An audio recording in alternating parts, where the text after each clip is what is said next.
अगर आप भी चाहते हैं कि आपन म्यूजिक के वीडियो सबसे पहले आप तक पहुंचे, तो लाल बटन को दबाकर चैनल को सब्सक्राइब जरूर कर ले और साथ में बेल आइकन को दबाना ना भूलें।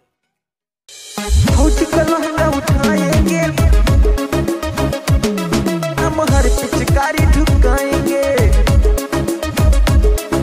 म्यूजिक डायरेक्टर विकास राज।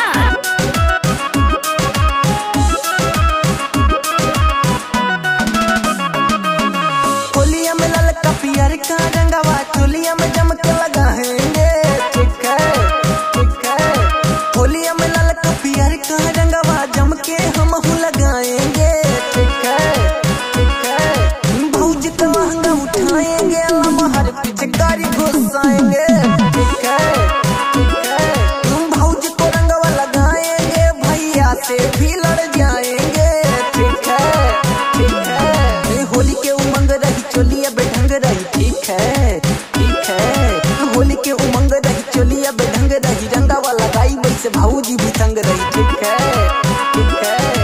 भौजी के साथ रही हाथों में हाथ रही, जो बना के रंग दे हम नहीं कोनो बात रही। ठीक है ठीक है।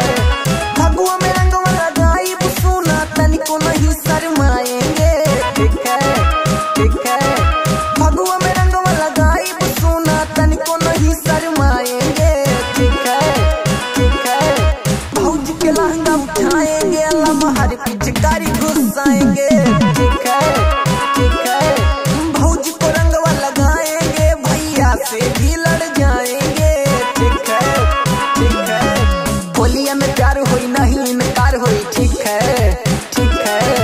होलिया में प्यार होई नहीं इनकार होई, राइटर विकास तो संगे ही करार होई। ठीक है ठीक है। भौजी के रंग पीछे करिया हमार होई, ढोड़िया पे रंग लगी मन बेकरार होई। ठीक है ठीक है। शुभम महाकाल शिबू दोनों मिलके फगुआ मनाए